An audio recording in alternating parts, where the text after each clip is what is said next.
Shalom, Shalom. Halo, kembali bersama kami The Same Ministry. Kami adalah para awam yang senang sekali mempelajari Surah Sabat. Kita akan bersama-sama mempelajari Surah Sabat selama minggu ini. Ini adalah pelajaran yang ke-13, pelajaran terakhir pada tahun 2023 ini. Dengan judul Akhir dari Misi Allah. Dan kita akan memulainya dengan doa yang akan dipimpin oleh Pak Fajar. mari kita satu dalam doa. Bapa kami yang di surga, terpujilah namamu kekal untuk selama-lamanya. Bila mana kami akan mengakhiri pelajaran yang ke-13 di tahun 2023 ini. Biarlah kami dapat boleh menyampaikan pelajaran ini penuh dengan sukacita dan misi yang terakhir ini dapat boleh menjadi inspirasi bagi kami untuk menyelesaikan membantu pekerjaan Tuhan di atas dunia. Di dalam nama Yesus kami berdoa dan mengucap syukur. Amin. Kita akan mempelajarinya pada minggu ini dan akan dibuka oleh Pak Tobing. Apa yang akan kita pelajari selama seminggu ini? Baik, terima kasih Pak Simon. Pemirsa The Safe Ministry, akhir dari pelajaran kita satu triwulan ini, di mana kita satu triwulan sudah membahas masalah mengenai misi Allah, yaitu misi saya. Nah, sekarang apa akhir dari misi Allah itu? Kita melihat bahwa apapun akhir dari misi yang kita lakukan adalah yaitu bagaimana Allah juga mengakhiri sepak terjang iblis di dunia ini yang kita sering kenal dengan konflik kosmis antara Allah, antara Kristus dengan iblis. Pada dasarnya iblis itu sudah kehilangan kekuasaan, ya, tetapi oleh karena dia masih ada kesempatan, ya, lalu dia seolah-olah masih punya kuasa, maka kesempatan yang ada ini dia pakai sebaik mungkin untuk mencari orang atau mempengaruhi manusia agar semakin banyak yang berdosa dan semakin banyak yang dia cengkeram. Oleh karena itu, nanti akhir dari misi Allah, ya, bahwa dia nanti akan mengakhiri semua pertunjukan kejahatan yang ditunjukkan oleh setan, dan dia nanti datang bersama-sama dengan para malaikatnya untuk menjemput umat-umatnya yang sudah disucikannya dan menjemput umat-umatnya di mana darahnya mati bagi kita semua. Oleh karena itu, mari kita coba lihat, ya, ayat hafalan ini. Nanti dari ayat hafalan kita akan bisa melihat bagaimana pelajaran kita dalam satu minggu ini. Ditulis di dalam 2 Petrus 3 ayat 11 dan 12.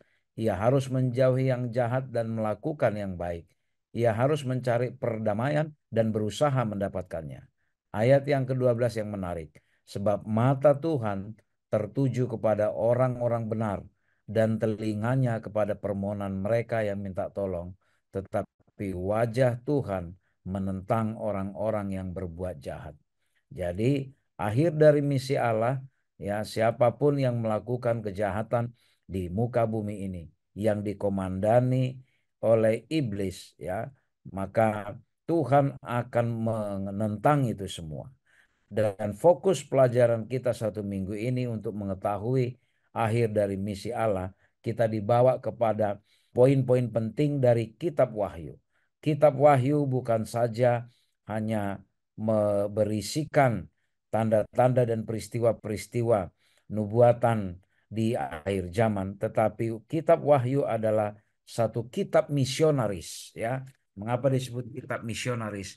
Karena di dalam kitab Wahyu ini berfokus kepada satu pribadi Allah yang memiliki misi, ya. Jadi di dalam kitab Wahyu, misi Allah adalah apa? Memulihkan citra Allah, membersihkan eh, dunia ini dari anasir-anasir dosa, sehingga Allah akan mengembalikan kepada bentuk dan kandungan yang semula, yaitu bersih dari dosa. Oleh karena kitab Wahyu adalah kitab misionaris, maka kita sebagai gereja Allah dipanggil menjadi sebuah gereja misionaris.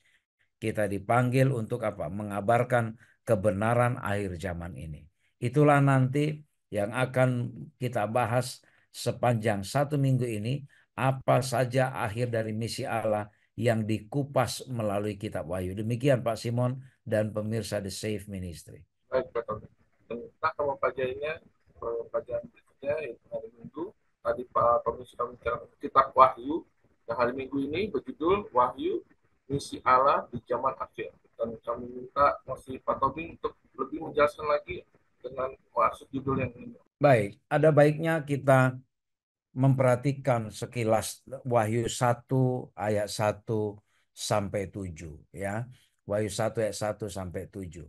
Ayat pertama, inilah wahyu Kristus yang dikaruniakan Allah kepadanya supaya ditunjukkannya kepada hamba-hambanya apa yang harus segera terjadi. Jadi ketika kita menyelidiki kitab Wahyu ini memang ditunjukkan kepada kita agar kita tahu apa yang segera akan terjadi. Walaupun kitab Wahyu ini diturunkan kepada Yohanes ya, tapi pekabaran ini tentu menjadi bantuan bagi kita.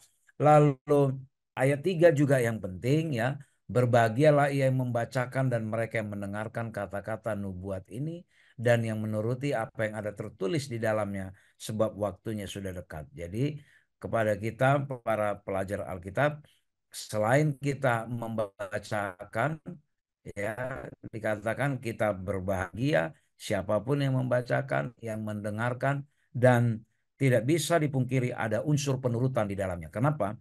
Ya, ini ketika kita membaca, mendengar dan menuruti apa yang terkandung di dalam kitab Wahyu, kita akan tahu bahwa waktunya sudah dekat. Waktu apa ini? Waktu Allah untuk mengakhiri misinya. Ya, waktu Allah untuk mengakhiri misinya. Lalu apa yang istimewa dari misi Allah di zaman akhir ini? Pertama kita dibekali di ayat 5 dikatakan, dan dari Yesus Kristus saksi yang setia, yang pertama bangkit dari antara orang mati dan yang berkuasa atas raja-raja bumi ini. Jadi kita diperkenalkan profil Yesus itu sendiri ya. Digambarkan dia disebutkan di sini sebagai apa? Saksi yang setia. Yang pertama bangkit ya dari antara orang mati. Dan bukan hanya itu. Yesuslah yang mempunyai hak kepemilikan yang sah ya, hak kepemilikan yang sah atas bumi ini. Jadi kalaupun ada banyak penguasa di dunia ini, tapi hak kepemilikan yang sah itu ada di tangan Allah. Kemudian lagi yang istimewa lagi di ayat 6 ya, di ayat 6 dikatakan dan yang telah membuat kita menjadi suatu kerajaan, menjadi imam-imam bagi Allah Bapanya. Jadi kita dikaruniai ya satu predikat, yaitu apa? Kita disebut sebagai imam-imam ya, sebagai imam-imam, dan bahkan kerajaan Allah itu sendiri dikatakan didirikan atas kita. Apa maksudnya kerajaan Allah itu didirikan atas kita? Kita adalah bagian dari kerajaan Allah itu, dan di dalam kerajaan itu kita bertugas sebagai imam. Ini adalah satu predikat yang sangat luar biasa ketika Allah mengangkat kita, menyebut kita sebagai imam-imam. Ya, ketika Rasul Petrus juga pernah menulis bahwa kita adalah imamat yang rajani, ya, imamat yang rajani. Artinya kita adalah orang-orang yang sudah diasingkan, ya, yang sudah diasingkan, yang melakukan fungsi imam, ya, di dalam satu kerajaan, yaitu kerajaan Allah. Ini yang sangat luar biasa yang Tuhan berikan kepada kita. Oleh karena itu di ayat 7 lagi dikatakan, ya, inilah misi Allah di zaman akhir. Lihatlah, ia datang dengan awan-awan dan setiap mata akan melihat dia, juga mereka yang telah menikam dia, dan semua bangsa di bumi akan meratapi dia. Ya, amin. Ya, jadi mengapa sebelum ayat 7 diawali dulu dari ayat 1 tadi dikatakan bahwa wahyu ini diberikan untuk apa? Untuk petunjuk bagi kita, karena akan banyak hal terjadi. Lalu disampaikan lagi bahwa yang memberikan wahyu ini adalah Yesus sebagai saksi yang setia itu. Yang bahkan dia adalah apa? Pemilik yang sah atas alam semesta ini. Dan dikatakan Allah punya misi melalui kita dengan menjadikan kita sebagai imam-imam di dalam kerajaannya. Dan nanti akhir dari misi itu adalah apa? Lihatlah, ia datang dengan awan-awan dan setiap mata akan melihat dia. Itulah akhir dari semua misi Allah. Ketika kita di 12 pelajaran sebelumnya diajarkan bagaimana kita menjalankan misi Allah kepada berbagai macam jenis orang, ya, kepada berbagai macam jenis manusia dengan latar belakang yang berbeda-beda. Yang nanti muaranya adalah apa? Semua mata, ya, akan melihat kedatangan Allah. Inilah misi Allah di zaman akhir yang dituliskan melalui kitab Wahyu. Pertanyaannya adalah apakah kita menyadari, ya, apakah kita menyadari di dalam tugas keselamatan ini bahwa kita dijadikan sebagai imam-imam, ya, kita dijadikan sebagai imam-imam di dalam satu kerajaan Allah. Lalu apakah kita nanti akan turut bagian di dalam kedatangan Yesus yang kedua kali? Itu adalah satu pertanyaan renungan bagi kita masing-masing. Demikian Pak Simon dan pemirsa di Safe Ministry. Baik, terima kasih Pak Tony. Dan kita akan melanjutkan pelajaran kita ke hari Senin dengan judul Pekabaran 3 Malaikat dan Misi. Dan kami minta Pak Fajar untuk menjelaskan apa yang dimaksud dengan Ya, Pak Simon dan pemirsa The Safe Ministry, pekabaran 3 malaikat dan misi ini tentunya menjadi satu tema utama di akhir pelajaran yang ke-13 ya, di triwulan keempat tahun 2023 ini. Dan yang pertama adalah kitab Wahyu itu memberikan satu gambaran tentang tema pertentangan besar antara yang baik dan yang jahat. Dan pertentangan ini menjadi satu pertentangan yang sangat dramatis sekali, di mana dalam Wahyu 12 ayat yang ke-12, karena itu bersukacitalah, hai surga dan hai kamu sekalian yang akan diam di dalamnya, celakalah kamu, hai bumi dan laut, karena iblis telah turun kepadamu dalam geramnya yang dahsyat, karena ia tahu bahwa waktunya sudah singkat. Dan kita tahu bahwa akhir dari misi ini adalah dibinasakan setan atau iblis ya oleh Tuhan, dan kita dapat memperoleh satu kehidupan kekal baik di kerajaan surga maupun di dunia yang baru ya. Dan memang kita akan sulit sekali untuk membayangkan bagaimana seseorang bisa memaham akan kitab suci ini jika tidak mengetahui dengan pasti tentang motif yang paling utama pertentangan besar akan mencapai klimaksnya pada zaman akhir ini.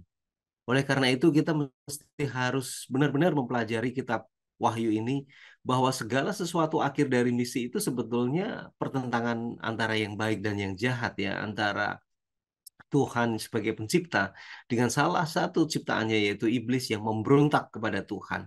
Kalau kita paham betul bahwa akhir segala dunia ini itu adalah akhir dari pertentangan, klimaks daripada yang baik dan jahat, maka kita akan benar-benar paham. Sebetulnya ditujukan kepada kita semuanya, khususnya pekabaran ini kepada Gereja Masih Advent hari ke-7, itu akan ditujukan kepada kita maupun kepada semua orang, bagaimana kita akan memilih. Apakah kita akan memilih di pihak Tuhan atau kita tetap bertahan berada di pihak iblis ya. Tetapi sekali lagi Tuhan Yesus mengatakan dalam Lukas 11 ayat yang ke-23, siapa yang tidak bersama aku, ia melawan aku. Dan siapa tidak mengumpulkan bersama aku, ia mencerai-beraikan. Bayangkan ya bagaimana Tuhan sudah memberikan satu penentuan pilihan kepada kita semuanya. Apakah kita berada di pihak Tuhan atau kita tetap berada di pihak daripada setan. Sebetulnya ada dua inti dan dasar dari pekabaran itu, dua tema, yaitu yang pertama adalah Injil kekal. Tentunya ini kalau kita mempelajari kitab Wahyu, pekabaran 3 malaikat, kitab Wahyu 14 ayat yang 6 di situ ya. Kita lihat Injil yang kekal. Kemudian yang kedua yaitu tentang penyembahan kepada pencipta. Jadi ada dua tema, dua inti yang paling utama, yang pertama adalah Injil kekal yang harus disampaikan, yaitu pengabaran tiga malaikat ini bahwa ada satu kehidupan kekal yang dijanjikan oleh Tuhan kepada semua orang barang siapa yang percaya kepada Dia, maupun bukti bahwa kita menyembah kepada pencipta yang sesungguhnya, bukan menyembah kepada hasil ciptaan, ya, seperti setan, iblis. Jadi ada dua dua tema yang paling utama yang muncul bagi kita semuanya, dan tentunya ini juga akan memberikan kepastian kepada semua umat-umat orang-orang kudus, ya. Yang penting di sini ialah ketekunan orang-orang kudus yang menuruti perintah Allah dan iman kepada Yesus. Jadi Pak Simon dan pemirsa The Safe Ministry, bagaimana ketekunan kita mengikuti perintah-perintah Tuhan dan bagaimana iman kita kepada Yesus itu akan menentukan apakah kita tetap berada di pihak Yesus atau justru kita melawan Yesus, berada di pihak setan. Dan biarlah ini menjadi inspirasi bagi kita semuanya di akhir tahun 2023 ini. Kita sudah menetapkan hati kita tetap berada di pihak Yesus sehingga kita bisa bertahan sampai dengan kesudahannya. Demikian Pak Simon dan pemirsa The Safe Ministry. Baik, terima kasih Pak Fajar. Dan kita akan melanjutkan kembali pelajaran kita ke hari Selasa dengan judul yang cukup menarik ini adalah krisis akhir. Dan kami minta Pak Tobi untuk menjelaskan apa yang masuk. Kita mendapatkan satu perintah agung di dalam Matius 28 ayat 19 sampai 20.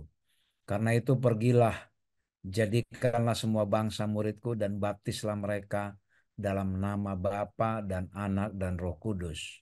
Dan ajarlah mereka melakukan segala sesuatu yang telah kuperintahkan kepadamu. Dan ketahuilah aku menyertai kamu senantiasa sampai kepada akhir zaman. Pertama sekali, ya, kita melihat kalimat ini mengandung makna yang sangat dalam karena ini adalah satu tugas yang besar. Inilah tugas misi itu, yaitu kita disuruh pergi menjadikan semua bangsa murid Yesus.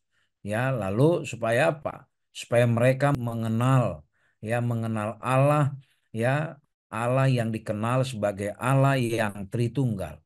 Ya, dibaptis di dalam nama Bapa, Anak dan Roh Kudus. Lalu ada satu jaminan juga bahwa dikatakan kita akan mendapatkan penyertaan Tuhan sampai kepada akhir zaman. Mengapa kalimat ini penting, ya? Aku menyertai kamu senantiasa sampai kepada akhir zaman. Karena Allah tahu bahwa krisis akhir zaman ini bukanlah sebuah krisis yang sangat mudah yang dihadapi oleh manusia.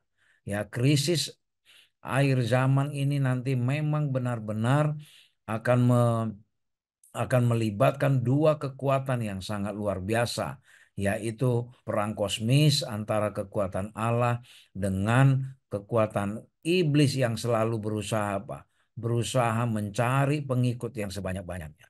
Lalu perintah agung itu bagaimana kita menyampaikannya, ya? Atau bagaimana Allah mengabarkan, mengamanatkan perintah agung ini, ya, dalam cara apa perintah agung ini diberitahukan. Tadi panelis Saudara Fajar sudah menyampaikan apa yang disebut dengan pekabaran tiga malaikat, ya, bahwa pekabaran tiga malaikat ini adalah sebuah panggilan kepada semua bangsa, suku dan bahasa dan kaum. Artinya apa? Ya, artinya bahwa panggilan keselamatan, panggilan untuk menerima keselamatan itu, panggilan pertobatan itu, ya, itu diberikan kepada apa? Kepada semua bangsa, suku, bahasa dan kaum. Sekaligus, ya, pekabaran tiga malaikat itu membantah yang mengatakan bahwa kasih Allah itu diberikan secara eksklusif kepada golongan tertentu saja. Ya, tetapi dikatakan bahwa kasih Allah itu dinyatakan dan diberikan kepada semua orang, ya, kepada semua orang. Kalau kita baca di 1 Yohanes 4 ayat 8, 2 Petrus 3 ayat 9, 1 Timotius 2 ayat 4, bagaimana kasih Allah itu diberikan kepada semua orang, kematian Allah itu diberikan kepada semua orang.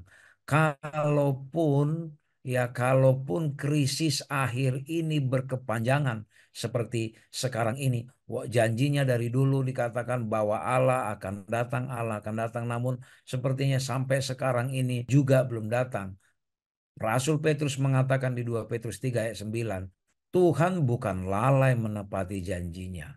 Tuhan bukan sengaja membiarkan krisis akhir ini memakan korban banyak, tapi justru apa? Justru Tuhan memberikan kesempatan agar lebih banyak lagi orang yang ditobatkan. Ya, di 1 Timotius 2 ayat 4 bahkan dikatakan yang dikehendaki oleh Allah adalah apa? Keselamatan semua orang. Jadi kasih karunia Allah itu, ya, kematian Yesus itu diberikan kepada semua orang. Walaupun nanti akhirnya ketika Yesus datang hanya ada dua kubu yang didapati. Kubu pertama atau golongan yang pertama adalah golongan yang tunduk kepada kewenangan iblis, ya, yang tunduk kepada kewenangan iblis melalui institusi agama dan politik seperti yang ditunjukkan di dalam di Nubuatan Wahyu 13 dan ayat 17. Golongan yang kedua adalah mereka-mereka yang tunduk kepada Yesus Kristus, ya, yang imannya ditunjukkan melalui pemeliharaan akan perintah-perintah Allah seperti yang tertulis di dalam Wahyu 14 ayat 12, ya. Sekali lagi, jadi krisis akhir ini kelihatan berkepanjangan, ya, kelihatan berkepanjangan dan seolah-olah ada anggapan, ya, semakin lama semakin banyak orang yang dikorbankan. Tetapi sesungguhnya maksud Allah adalah Allah sedang menunggu pertobatan orang sebanyak-banyaknya. Dan konsekuensi dari krisis akhir ini tidak bisa dipungkiri. Nanti di akhir zaman hanya ada dua golongan.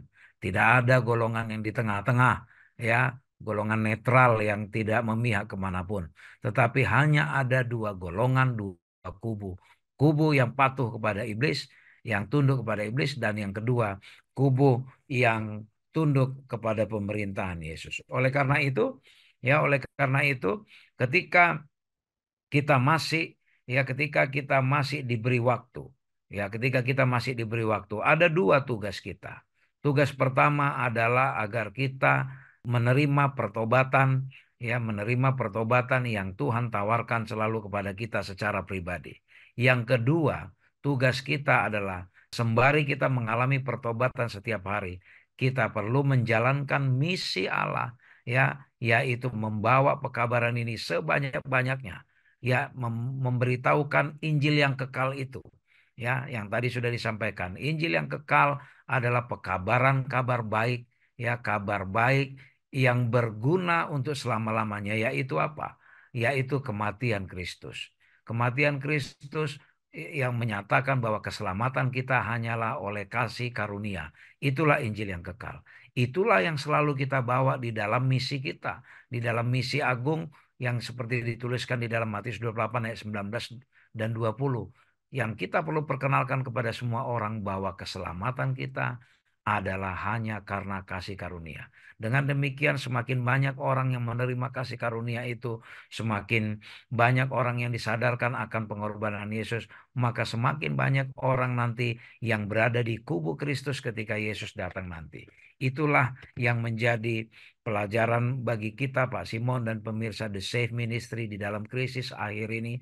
Tentu setan tidak tinggal diam. Semakin mendekati akhirnya, dia semakin lebih giat lagi agar orang dikaburkan, agar orang tidak mau menerima Yesus sebagai juru selamat, agar orang tidak menyadari bahwa kita semua diselamatkan hanyalah oleh karena kasih karunia. Demikian Pak Simon dan pemirsa Safe Ministry.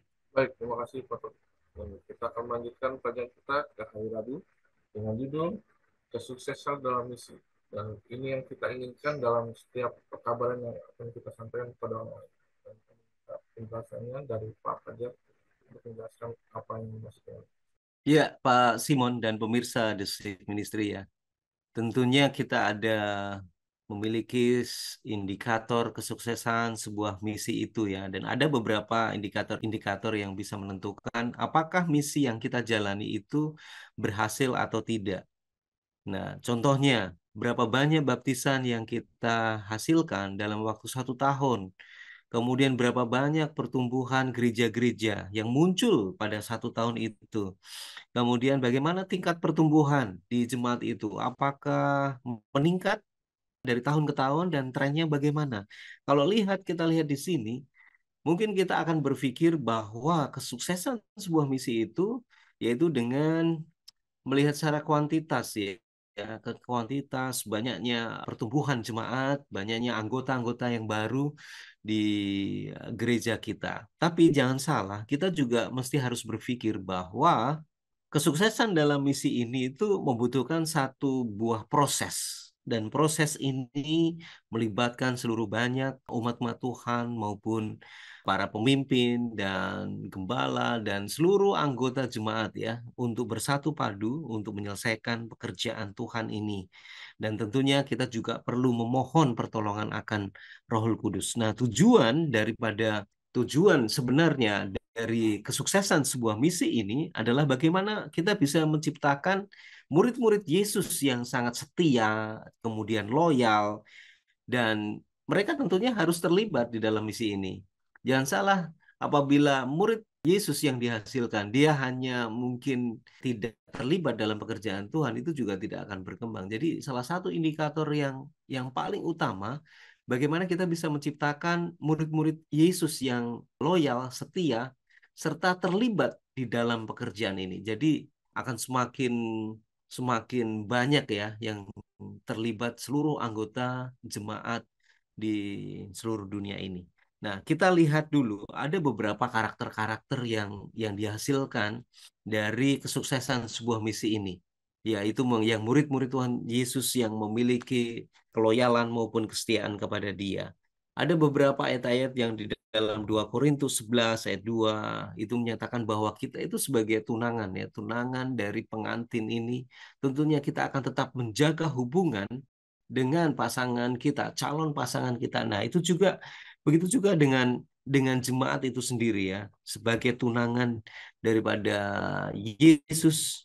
Tentunya kita tetap menjaga kesetiaan, loyalitas kita kepada Dia. Kemudian bagaimana salah satu murid dan partisipan daripada Yesus yaitu Marta yang percaya ya, percaya kepada Yesus bahwa Yesus itu adalah seorang Mesias. Ini luar biasa sekali. Ini memberikan satu inspirasi bagi kita semua sebagai pemirsa The Safe Ministry. Kita tetap percaya, menaruh percaya kepada Yesus. Jadi bukan hanya setia, loyal, tapi kita juga percaya, tetap menjaga hubungan yang baik dengan Tuhan. Dan karakter berikutnya, mereka merasa tidak disesatkan. Tentunya tidak disesatkan dengan keraguan yang melemahkan. Tidak disesatkan dengan ajaran palsu, kemudian tidak disesatkan dengan ajaran amoralitas, dan mereka merasa tidak lebih unggul satu sama yang lain secara moral daripada orang lain. Dan mereka menyadari bahwa mereka tidak sempurna dan membutuhkan kasih karunia serta membutuhkan kemurahan daripada Allah yang sudah menyucikan mereka. Dengan pengertian hal itu, mereka juga terbuka untuk menerima koreksi dan petunjuk dari orang-orang percaya lainnya. Artinya bahwa kita tidak egois dan mau menerima masukan dari orang lain. Barangkali mungkin ada kelemahan, ada kekurangan yang belum kita perbaiki. Kita mau menerima. Bukan berarti gantinya kita malah justru marah ya, dikoreksi oleh orang lain, tetapi dengan roh kerendahan hati kita mau menerima akan saran nasihat dari orang lain, orang-orang percaya lainnya. Tentunya keberhasilan ini semuanya, keberhasilan dari misi ini, yaitu menghasilkan murid-murid Tuhan Yesus yang memiliki karakter seperti itu. Demikian Pak Simon dan pemirsa The Safe Ministry. Baik, terima kasih Pak Fajar. Dan kita akan melanjutkan pelajaran kita ke hari Kamis. Dan setelah kita tadi bahas misi, dan hari Kamis ini judulnya adalah misi selesai. Dan kami minta Pak Fajar untuk menjelaskan tentang ini. Ya, Pak Simon, ini akhir dari pelajaran ya. Di triwulan yang keempat tahun 2023 ini, misi sudah berakhir, misi selesai.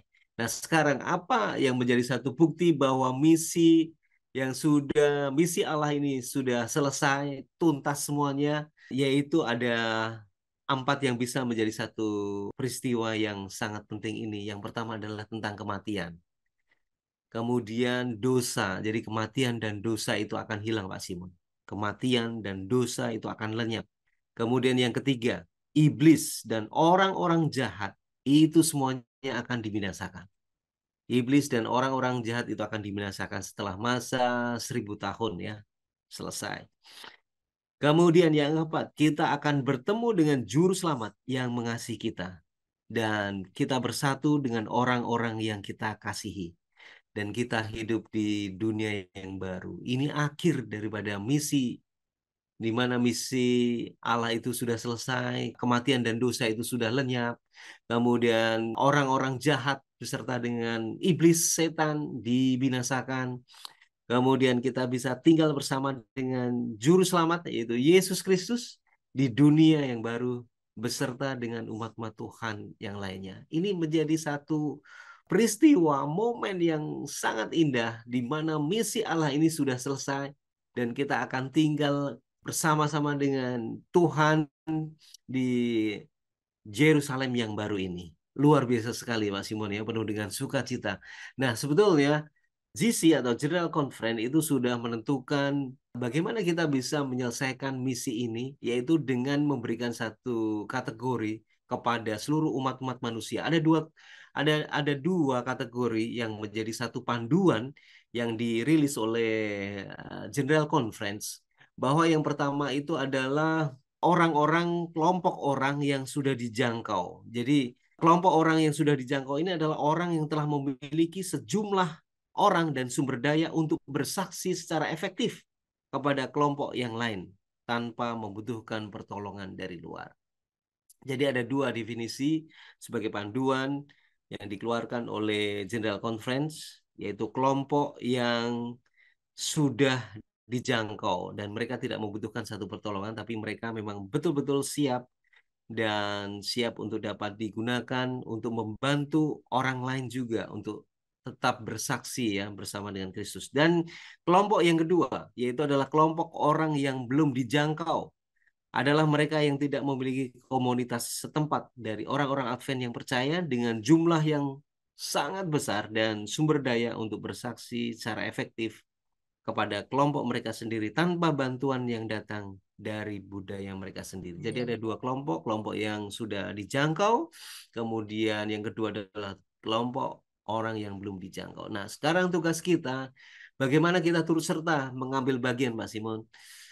Kita perlu menyelesaikan misi Allah ini, yaitu dengan menjangkau setiap orang-orang yang belum terjangkau ini supaya mereka percaya kepada Yesus Kristus. Ini adalah tugas kita dan biarlah kita dapat boleh terinspirasi bahwa akhir misi ini sudah cukup dekat dan kita sudah di penghujung akhir zaman. Kita bisa tuntaskan, selesaikan misi Allah ini dengan menjangkau orang lebih banyak lagi. Bahkan mungkin saudara-saudara dekat kita, keluarga kita yang belum percaya kepada Tuhan Yesus sebagai juru selamat kita, boleh kita jangkau sehingga kita dapat mempersiapkan umat-umat yang sisa pada waktu Yesus datang menjemput kita semuanya. Demikian Pak Simon dan pemirsa The Safe Ministry. Terima kasih Pak Fajar. Dan kita akan mengakhiri pelajaran kita pada minggu ini. Dan kami minta Pak Tobi untuk menyimpulkan apa saja yang sudah kita pelajari. Silakan. Baik, pemirsa The Safe Ministry, ketika manusia pertama, nenek moyang kita, gagal menjalankan misi Allah, maka sebenarnya Allah tidak tinggal diam. Ya, dalam waktu yang sangat cukup, Allah melakukan segala rencana. Rencana besar pertamanya adalah yaitu rencana penebusan. Dan itu sudah dipenuhi, sudah digenapi dengan kematian dan kebangkitan Yesus. Pada saat itu setan dinyatakan kalah telak. Ya, namun misi Allah belum selesai sampai di situ. Injil kekal itu harus kita kabarkan. Injil kekal itu harus sampai kepada semua orang. Dalam porsi ini, disitulah kita diperlukan Allah sebagai mitranya, ya, sebagai rekan sekerja Allah untuk menyampaikan Injil kekal itu. Bukan karena Tuhan tidak sanggup, tetapi Tuhan ingin melibatkan kita agar kita merasakan pengalaman rohani bagaimana Allah yang sudah menjalankan misinya melalui kematian Yesus Kristus itu. Agar kita merasakan bagaimana mahalnya sebuah jiwa, ya, bagaimana mahalnya sebuah keselamatan yang perlu kita bawa kepada semua orang. Oleh karena itu pemirsa The Save Ministry, marilah kita saling menguatkan. Ketika kita triwulan ini dan sekaligus menutup tahun 2023 ini, kita diperkenalkan dan kita diajak agar kita menjadi mitra Allah, turut bagian di dalam misinya. Mari kita jalankan misi Allah sesuai dengan karunia yang Tuhan sudah berikan kepada kita. Sehingga kapanpun Yesus datang menjemput kita, kita akan didapati sebagai rekan kerja Allah yang setia, yang tidak mengkhianati rekan kerjanya. Oleh karena itu pemirsa The Save Ministry, mari kita turut ambil bagian di dalam menjalankan misi Allah ini. Dan terutama di krisis-krisis akhir ini, setan semakin gencar. Kebergantungan kita kepada Allah menjadi syarat mutlak agar kita bisa menjalankan misi Allah ini. Kiranya Tuhan memberkati. Terima kasih kepada para penulis yang sudah menyampaikan hari per hari, dan biarlah pelajaran ini boleh memberi kita masukan bagaimana kita menjalankan misi dan mengakhiri misi dengan bagus, dan kita boleh bersama-sama ke surga ketika Tuhan Yesus datang yang kedua kalinya. Dan kita akan menutup dengan doa yang akan dipimpin oleh Pak Todi. Kita berdoa. Ya Bapa di surga, di penutup tahun ini kami berterima kasih Engkau memberikan pelajaran yang baik agar kami menjadi mitra Allah di dalam menjalankan misi Allah, yaitu menyelamatkan, membawa orang lebih banyak lagi ke dalam pertobatan dan mereka boleh diselamatkan. Biarlah kami bersama pemirsa The Save Ministry menjalankan misi ini, sehingga dengan cara kami masing-masing kami menjadi juru kabar Allah, membawa pekabaran Injil kekal yang Tuhan sudah tekankan melalui pekabaran 3 malaikat, agar nama Tuhan semakin didengar dan semakin banyak orang yang diberkati oleh karena mereka mengakui bahwa keselamatan mereka adalah oleh karena kasih karunia Tuhan. Bapa di surga, biarlah kesempatan yang masih Tuhan berikan kepada kami ini, kami gunakan sebaik-baiknya agar kami Engkau dapati menjadi mitra yang setia di dalam menjalankan misi ini. Di dalam nama Yesus kami sudah berdoa. Amin. Amin. Sekali lagi terima kasih kepada para penulis yang sudah menyampaikan hari per hari, dan kiranya para pemirsa juga boleh mendapatkan berkat dari diskusi kita di sepanjang minggu ini. Kiranya jika para pemirsa berkenan, para pemirsa boleh subscribe, like, dan komen video kami ini. Dan kita akan bertemu kembali tahun depan di tahun 2024. Selamat tahun baru. Shalom. Shalom. Selamat tahun 2023. Selamat tahun baru 2024.